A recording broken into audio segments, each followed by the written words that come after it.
Jean Bassali. Un mot indécent dans la chanson Alidor. Dans la chanson Esclave, qui a repéré une phrase, un mot indécent. Dans la chanson Élégance, dans la chanson Pi, tu es jolie, qui a repéré une phrase indécente.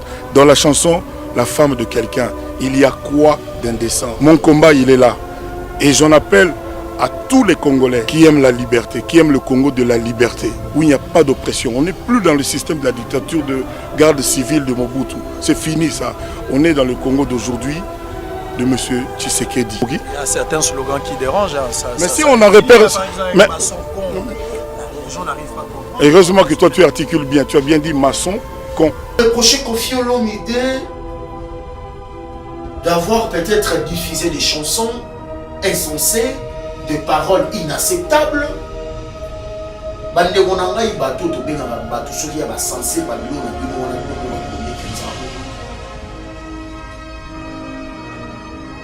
Huit chansons de Koffi Olomide.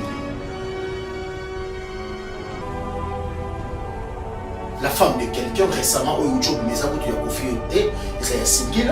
après avoir déjà consommé par le Congolais. Pipipi, après avoir déjà consommé par le Congolais. Alidor, je ne sais pas s'il y a même pas un an. C'est pas un an que depuis ce mois d'événement, c'est pas 2 ans, c'est pas 3 ans, mais il y a cela 4 ans que depuis Alidor, la plus belle, ou depuis Ebima, qui encore? Papa Mobimba, Papa Mwasuma, pour ne citer que cela. Besoin de interdire Yamoleno. Depuis, Netinze Mouloko Alidor. Depuis Ebima 4 ans Yamol. Nasoye bati Netinze Mouloko Alidor. Celui qui a reproché Koffi Olomide en quoi? Et en guise de quoi? Alidor. Banzembo wana ba la femme de quelqu'un wana. Ba papa mobimba tout consomme. Pourquoi pas? Tant que Bimi Boyoki Yango, dès le première semaine, il a sorti il y a Banzembo wana au convocat Koffi Olomide. D'autres Africains, bazo sambela kutu qu'il fallait Koffi abotama na bamboka na bango. Kisi. Donc babiloko esalemi oyo. Ces agents-là, peut-être que Mouto Atindaki Bango a une intention wanate. Il est lui-même surpris dans Makambo Basali à quoi apaiser la situation où Yosoki Yemoko a baigné artiste pour lui présenter des excuses pour n'avoir écart au agent Basali. Un mot. On va organiser la musique et un soto et qu'on les capte dans la chaîne de la télévision. Là, il n'y a pas longtemps, on a mon bord, mon boy, awa. Les autres, on a la chaîne de la télévision. Il y a qui ça, et dans les réseaux sociaux. Makatandambwe, yo yo yo, Makatandambwe. Mama yelanga si Beaufort. Il y a un masangamo qui ça, babenga rango Beaufort, c'est ça non? Ce que jeune mona solo mama yelanga si Beaufort. Tout le monde a pas tout le monde à moi mais ngambe le la juvénal ba yepe na catch ba balade pe ba mir ba ni ba okanga bana wana. Bana oso ki ba rebo so ki ba nani wana. Boyebi pe na bateau ba ko manager ba. Banzembo ba ko bimisa wana tutika ko mona kata censure morote ya mbo. Ya mutu wa okanga un artiste comme Koffi Olomide à se permettre na catch peme na ya sui à filmer à publier. C'est ça d'être un Congolais. Raison pour laquelle on a dit que spécialité ya Congolais a boutéma ya mabe. Le logo yo Arafat. Un artiste talentueux à niveau na yé. Moi, mon père, on a abondi de son vivant. Peuple ivoirien va reconnaître néanmoins ta valeur. À mon côté. Avant moi, mon père, on a couvert, on a couvert dans les sur la bateau par éviter. Arafat va suspendre qui musique n'a eu sur la chaîne de la télévision.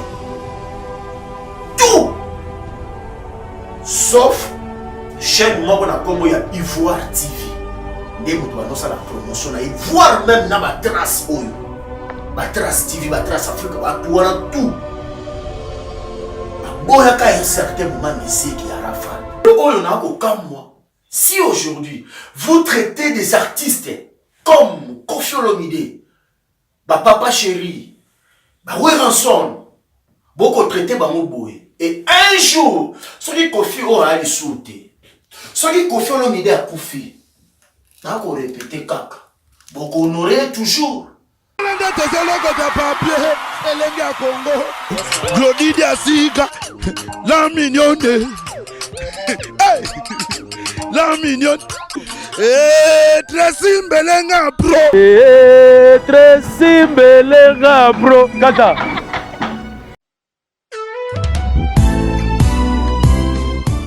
Chez Grâce Beauté Cosmétique Paris, Binda Francine, la fondatrice de la marque Grâce Beauté. Vous avez constaté depuis hier que vous avez reçu des messages sur votre WhatsApp.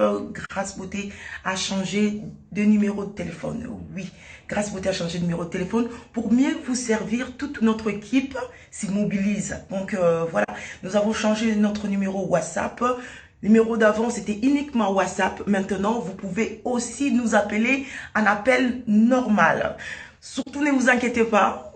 Nos clients, donc clientes, partout dans le monde, c'est toujours Grâce Beauté Cosmétique Paris au service de votre peau. Vous pouvez nous contacter sur notre numéro WhatsApp au 006 23 22 60 et 13. 60 et 13. Voilà. Pour ce pas la biso, à la solution là, au bangaté. Donc maman, utiliser des produits, il y a des hydroquinone, des javel, des tubes, des sulfate. Au bangaté, dernière chance ya posonayo et ça la Grâce Beauté. Tout ça là kaba produit naturel à base de fruits pour réparer ba poso. Ba papa bobo salate pour la mandef to réparer capé ba bouton ya mandef. Ba mama toza wana pour arranger poso pour couper sa uniformité. Kolongola banduta kolongola ba tâche. Donc boya bozala bienvenue dans Grâce Beauté. Wow!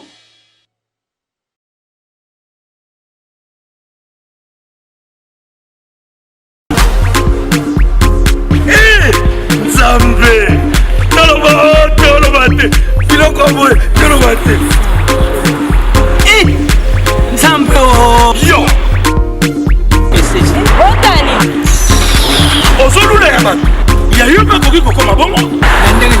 Na pomade awa toza. Na pomade awa toza. Ndai mwese radio kuma. Olingi osoma pomade naturelle awa toza en ligne. www.awatozaakem.com www.awatozaboutique.com Soit appelé au numéro 00 33 75 11 10 975. Bonne adresse, il y a Kosomba Pomade Awatoza 70 rue Marcadet 18e arrondissement métro Marcadet ligne 4. Pomade Awatoza esalami na bana mboka ba congolais na banzete ya mboka Congo bokeba na pirate pour la province Bamolé, Mipende, Sinapetolo. somba gamme ya pomade Awatoza mase yango na baparti oyo olingi evimba nsima ya 3 mois osu résultat. Salut. Oh. La pomade Awatoza. Moi c'est un pas commun. Qui bokon. La pomade Awatoza.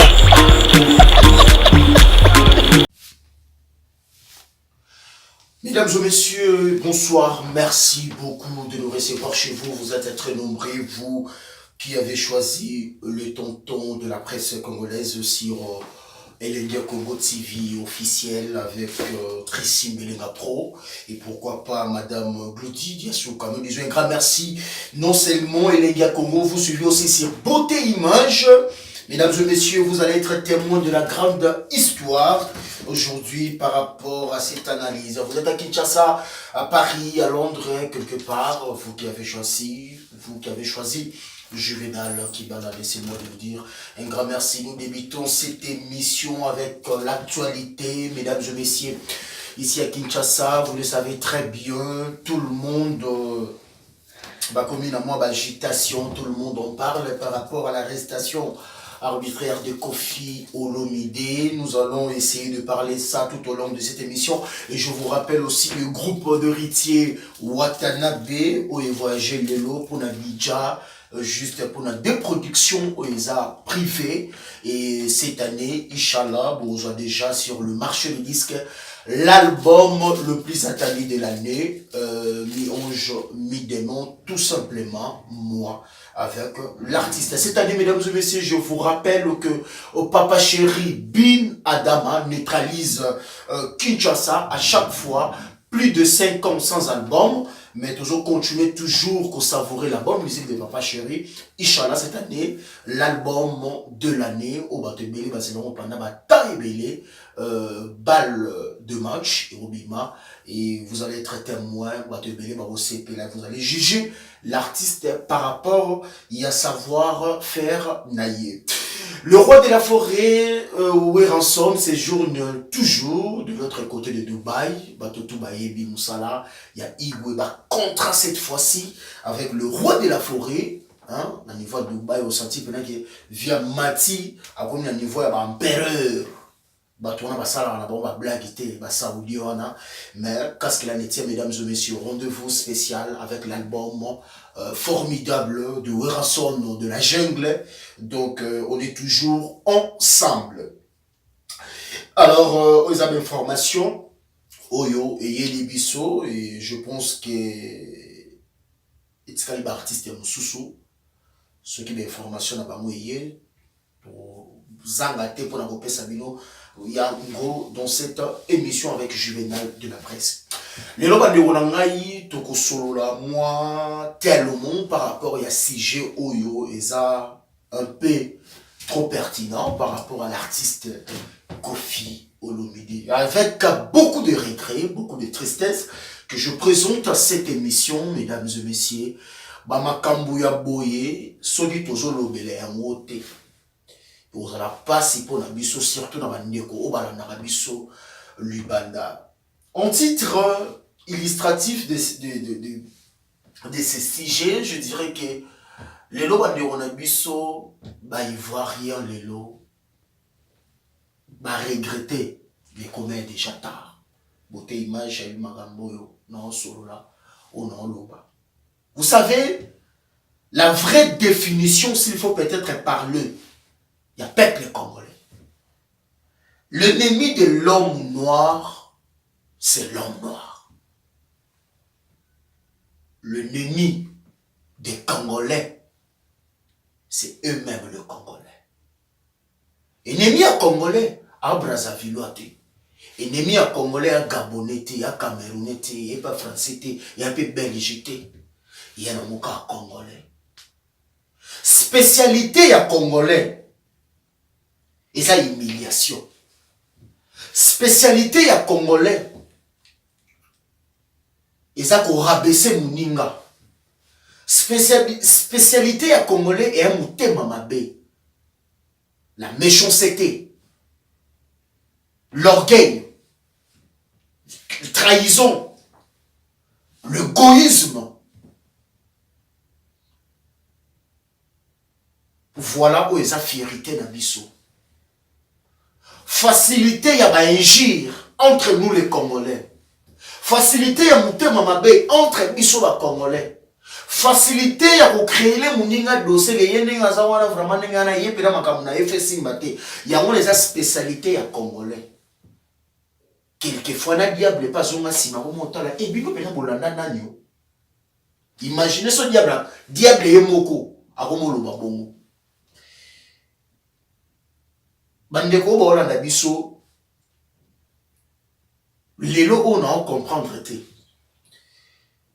L'arrestation de Kofi Olomide, ceux qui est coquille pour interpeller l'artiste et musicien, moi et belé. Toyebi Bisso, Kofi n'est pas parfait. Kofi a zawana pona ko humilier bandeko na ye l'artiste. Entre parenthèses, entre guillemets, soi-disant. Kofi Azawana pona ko humilier ba journaliste. Kofi Azawana pona ko humilier ba danseuse. Kofi Azawana pona ko humilier être aimé waza pembeli na ye. C'est ça que les gens disent de Kofi Olomide. Mais n'oubliez pas que personne n'est parfait au monde.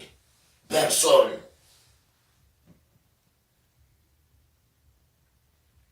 Vous reprochez Kofi Olomide des insanités. Là, je parle de Saint-Cyr, c'est ça, non? Saint-Cyr, Babylon, moi, Bongo, et la Congo. Vous déplorez que Kofi Olomide ait sanité tout consort. Bande Ronanga, ils sont qui basent moi occasion oyo. Bon sentir que nous allons calmement pour tout se faire comprendre. Pour ma cambo, on a zolingana expliquer na nicho ils ont c'est antiquité. Ils ont c'est ngate faut matamo ba université. Même à ta école on peut ba tchango na mo gratos et c'est ngate faut kende yango pour comprendre ma cambo na oloba. Tellement ils a facile non que on peut tout à comprendre. Vous reprochez Kofi Olomide d'avoir peut-être diffusé des chansons insensées, de paroles inacceptables.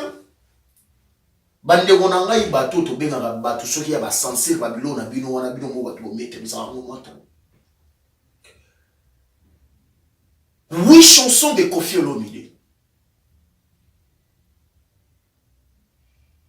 La femme de quelqu'un récemment au YouTube Mezako tu as Kofi était Singila après avoir déjà consommé par le Congolais. Pipipi après avoir déjà consommé par le Congolais. Alidor, je ne sais pas s'il y a même pas un an, c'est pas un an que depuis ce mois d'émission, c'est pas 2 ans, c'est pas 3 ans, mais il y a cela 4 ans que depuis Alidor, la plus belle, oh, depuis Ebima, qui encore? Papa Mobimba, Papa Mwasuma, pour ne citer que cela. Besoin d'interdire Yango Lelo. Depuis, Netinse Mouloko na Alidor. Depuis Ebima 4 ans Yango. Nasoye bate Netinse Mouloko Alidor. Ce qui te reproché Kofi Olomide en quoi? Et en guise de quoi? Alidor. Banzembo wana ba la femme de quelqu'un wana. Ba papa Mobimba tout consort. Pourquoi pas? Tant que Bimi Boyo Kiango, dès le première semaine, il y a sorti, il y a Banzembo wana, pour convoquer Kofi Olomide. Il faut que tous est là. Pendant tout ce temps, pour convoquer Kofi Olomide, c'est par là. Nous avons au monde à Congolais, na introduction ya makambo onga na lobaki que l'ennemi de l'homme noir c'est l'homme noir. Place au monde jalousie ya mutoyaka, place au monde haine ya mutoyaka. Nyoso wana eza ku makambo o te fo lo ba genre ya bêtise, mais to comme ce qu'on a chapitre o to benga ka compte ya rendre, compte à rendre o ezo kende na sima ya Kofi Olomide ngana bino to yebite le pourquoi. Et comme il va compte à rendre. Compte à rendre parce que c'est Kofi Olomide. Vous reprochez Kofi Olomide 2 insanités. Nabanze Mounaye, au même moment que mon pays, il n'y a pas longtemps à faire Yabana Oba Obenga Baoudjana. Bana Oba Bimi, voire même Naba politicien. Bana oba bimi ya nike ba kolata soutiete ba kotika ba poitrine na bango libanda. Bokosa ki mwa batu awa ba kokanga mwa ba petsango place pe ba kenda to yebate. Bana oba ko bimisa miziki ya bosoto e koleka pe na ba chaîne ya ba télévision na bino.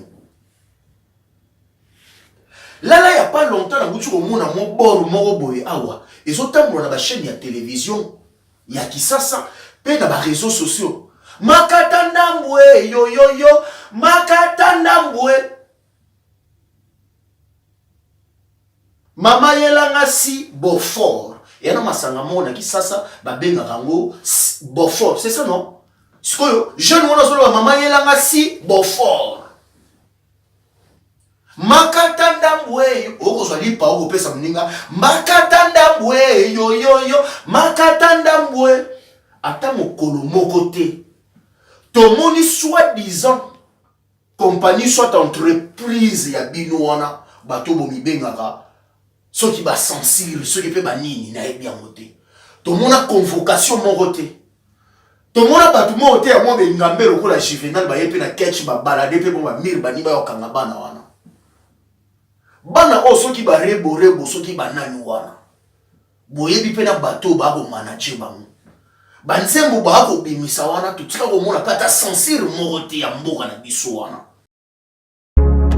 bongola miso mwene fongola misu omona pe fongola matoi oyoka sango ya mituel misunga oyo eyeli bino bakongole nyonso oyo bobelaka bamaladi ya ndenge na ndenge oyo bozali pe na makoki ya kozwa basoin de santé te ezala awa na mboka na biso to pe na libanda ya mboka na biso mpona yango esengeli koyeba kaka ke na $5 na yo ya pamba oyo okobanda kofuta chaque fin ya mois okobanda kozwa basoin de santé awa na mboka na biso même na libanda ya mboka na biso soki maladi na yo esengi bongo pe check up okobanda kozwa yango chaque semaine kaka ndenge yo moko olingi ya kosamba pe tembe ezali te bino moko botala mama Colette oyo azalaki kobela kasi maladi na ye esengaki ke akende kozwa soin de santé na libanda ya mboka tala ndenge mutuelle misunga ezwaki en charge na nyonso kobanda Kinshasa bino moko botala ndenge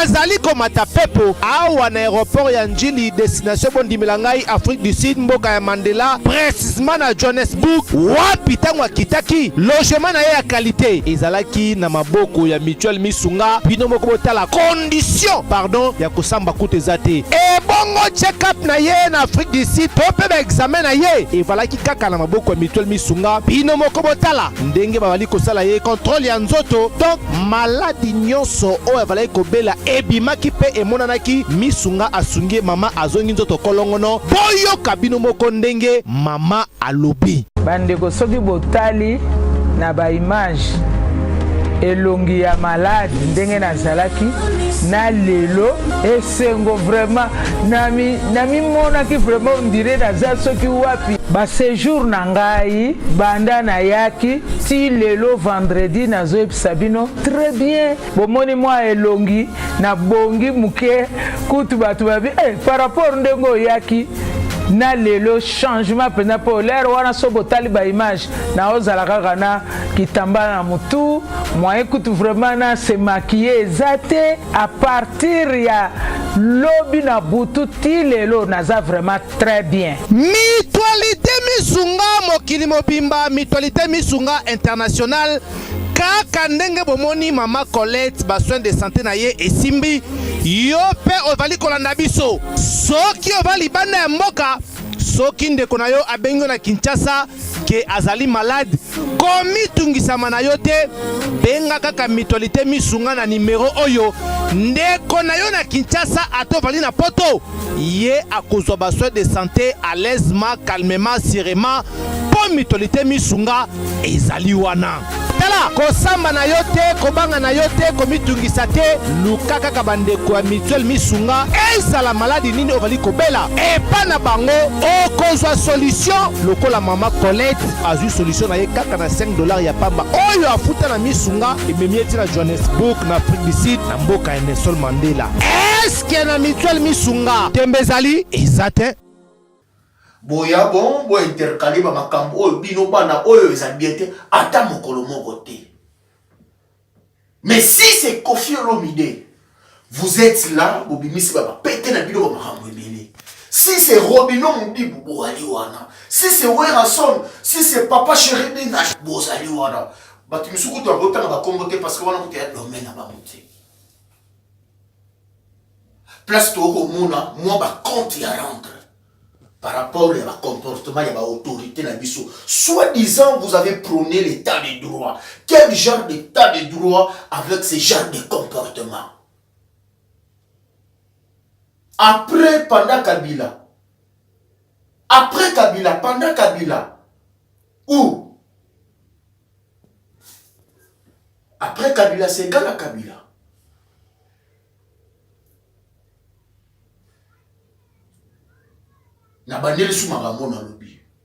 Soit-disant vous prônez l'état de droit. Avant, plus, pendant, égal à Kabila. Et bah genre il y a un comportement ya boy beaucoup peut ça quel genre de message que batu basa nini d'exilé politique ou batu tout ba par-ci par là basa nini basa nini. Mesdames et messieurs, je suis tellement choqué par rapport à comportement. Il y a ma politicienne, il y a Mbora Nabiso. Même attends, King, je dis bien King, R. Kelly, ou il y a dit icône de la musique américaine en Mboka wana. Même si il y a des gens qui ont beaucoup de petits mots, il y a des dimi, de génération en génération. Il y a beaucoup de petits mots qui ont jour de la convocation, il y a jour de la convocation, même à ta il faut condamner ceux qui 50 ans, ceux qui 20 ans, ceux qui 120 ans. Et il y a des qui boyété. Et moi, je pense que la République démocratique du Congo ne mérite pas un artiste comme Koffi Olomide. Je l'ai dit haut et fort et je pèse bien mes mots. Que ça veut dire que la République démocratique du Congo ne mérite pas un artiste aux classes mondiales, une légende de la musique non seulement congolais mais africain comme Koffi Olomide en RDC. Des genres des humiliations, des genres de rabaissement, de moquerie, il y a Babiloko Yaboui envers Koffi Olomide. Et si seulement si que les logo, Tolali Tolamouk, Koffi a insulté. Koffi a lali, Malali Ponya Libela. Et la question que moi je vous pose étant que les tontons de la presse, quel genre de réaction, quel genre de message oyo bino soi-disant ba détracteurs, ba politiciens, ba to censure, ba collègues na ye musu ba musiciens, ba to ba solaraté, quel genre de message, de témoignage oyo biso to gozo à travers bino. Mitterrand, ils ont dit garçon au moment où on a veste, on a payé na Koffi Olomide. Oyo ba ne ko filmer. Mitterrand, c'est que moi j'ai compris et que rêve na yo s'est réalisé. Rêve na yo Mitterrand et s'est réalisé. Tu t'attendais pas un jour à vous la paiement ya Koffi. Tu t'attendais pas un jour que vous se paraître na 4 murs ya Koffi Olomide à l'intérieur na 4 lupango. On dit que un jour vous la paiement ya Koffi, ma pekana yo et tout en épaule ya Koffi Olomide. Yangwana au Kenya na jar il y a ma vidéo. Mitterrand, je ne sais pas. C'est pas toi qui venais souvent na banal chez Tressing Melenga. Au mané Oyana de Bonangai Oyo Junior Wendo. C'est pas toi.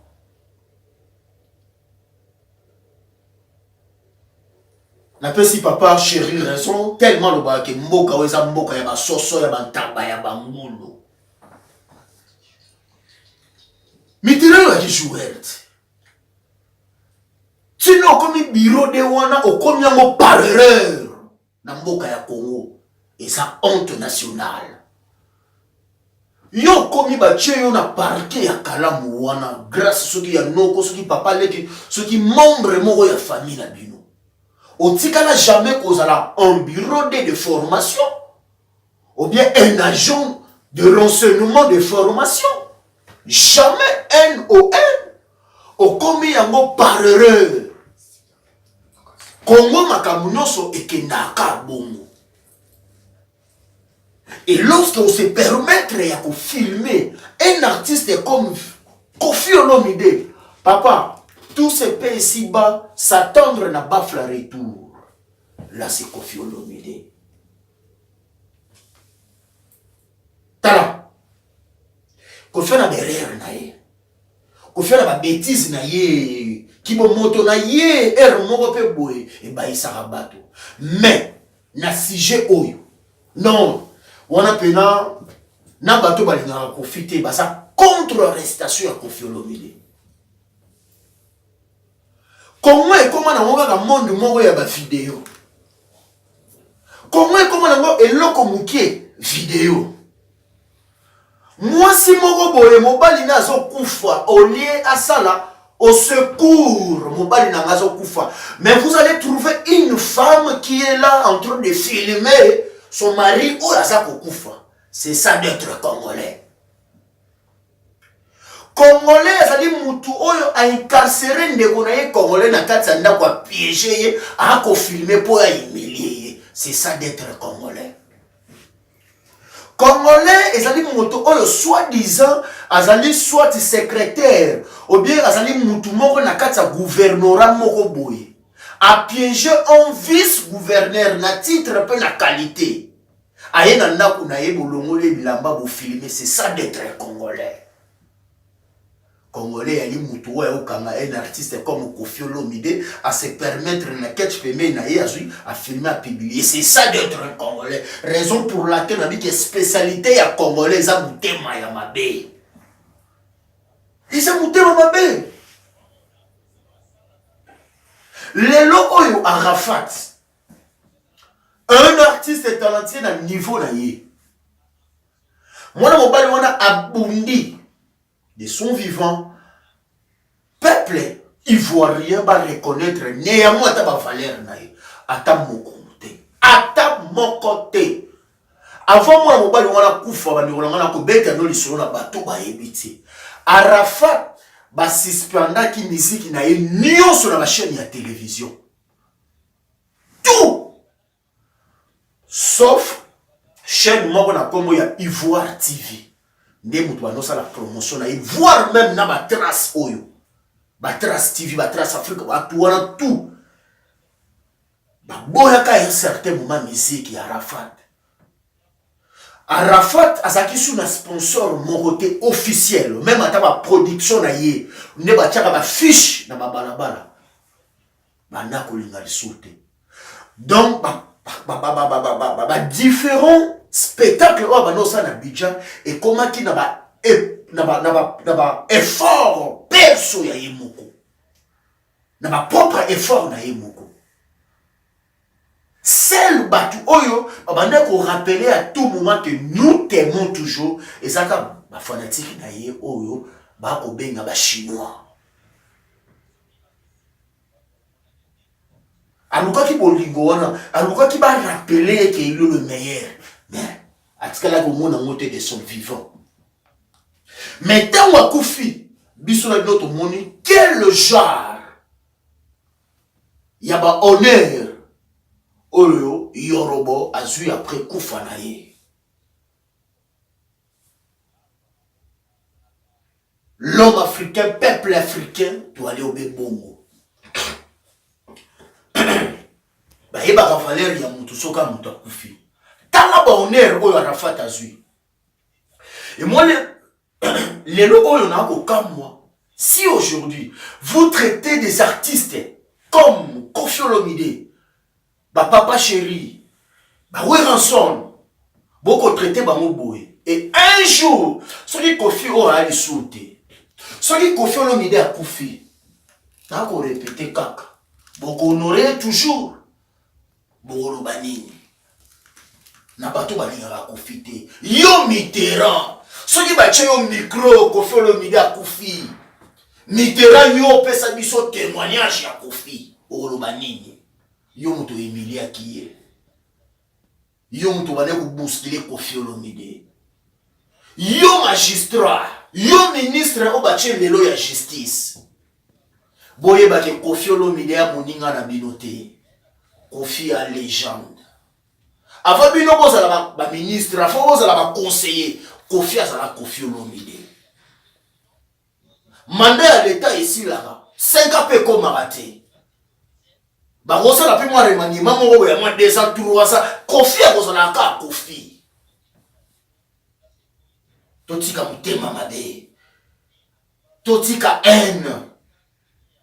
Totika même à ta propre respiration na moko. Me trahir un jour, n'a pas de peuple congolais. Ceux qui congolais ne vont pas trahir, voire même ma propre respiration. Je perds. Peut-être un jour, et qu'on peut trahir. bosa na bane ko latela mo pe ba veste na bano chape ba cravate na bane pe ko tia mo mai na bane pe ko melisa yango ba mai ba alcool ba sucré ba lekaye ba jus ba le un jour et ko stopper mokili ya bongo lelo ya lobi ya moninga. Et moi ça n'engage que moi. La RDC ne mérite pas Kofi Olomide. Kofi de maintenant ce qu'on remarque que bako chuba yo toujours, bako poignarder yo toujours. Na passe au mon papa, c'est le moment tu peux changer ton pays. Oko s'installer na yo, ata na Gabo, ata na Brazza, même ata awa na Paris. Oko alaka Kofi Olomide. Balobara, si tu ne prends pas soin de ta femme, sache-le que quelqu'un d'autre le fera à ta place. Yamwana tonton Juvenal Lubaka, quand quelqu'un laisse, quelqu'un prend. Nous sommes arrivés presque à la fin. À l'horizon de tout ce que nous venons de relater, mesdames et messieurs, je dirais tout simplement, peuple congolais, totika mtima mabe. Totika bajari ya compte à rendre. Mwana wana zoyemba makata ndambubu akokanga bangoti. Mais parce que c'est Kofi Olomide complexe d'infériorité. Je m'appelle Juvenal Kibana, le tonton de la presse. C'est par là que nous avons bouclé l'émission pour dire merci à Binotou Bolaninga. Ne l'enga Congo na beauté image. Beauté image sur taille avec la beauté. Pour la moi taille moi cher bani bani. Et on a moi sinae. Comment moi sinae la banane pour Olingara et Mingi. Donc voilà quoi. Donc bateau tout balingaranga. Bateau tout balingaranga. Merci Nabino. Papi Kader vraiment na ebi ke yo Olingara moi sinon Mingi. Olingara ina bana na yo Olingara bango Mingi. Topé sa respect na bala libali yo babengi sa basi na bango na poto. Topé sa pe respect. Na bana baso babengi sa pe mibali na bango marqué bakima bango même sous na aéroport. Et nous vous rendons hommage aujourd'hui. Topé si merci na madame la joie Pichuna Mado Oya Landinga avec beaucoup d'attention madame la joie Pichuna Amado. Merci beaucoup toi ça qui dit là. Merci beaucoup à celui qu'on appelle le dragon de la monnaie ou à salir retourner. Moi si na yegets kalola ocho bota mona yasika comme na ekefani. Moi ma pembe bimina 3 kg 900 et c'est moto et c'est voté.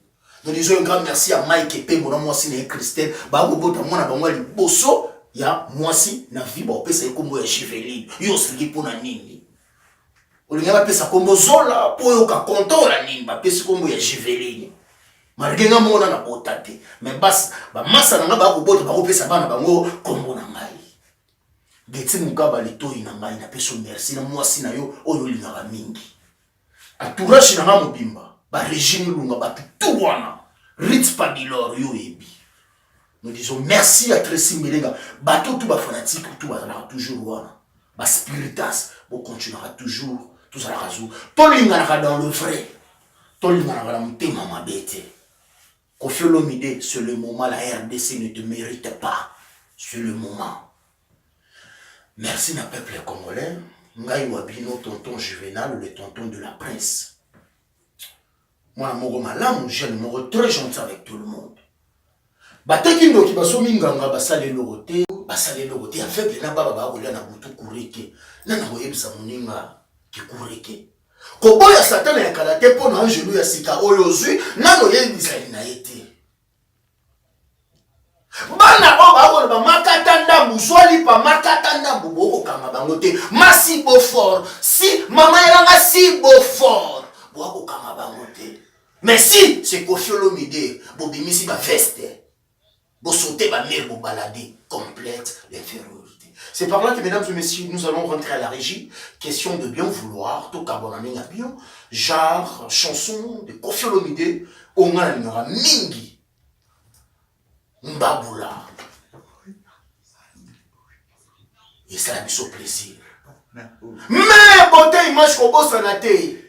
Bana oyo babo senga mama elanga si Beaufort bana wana fo sansire kanga bango makata ndambu boucle.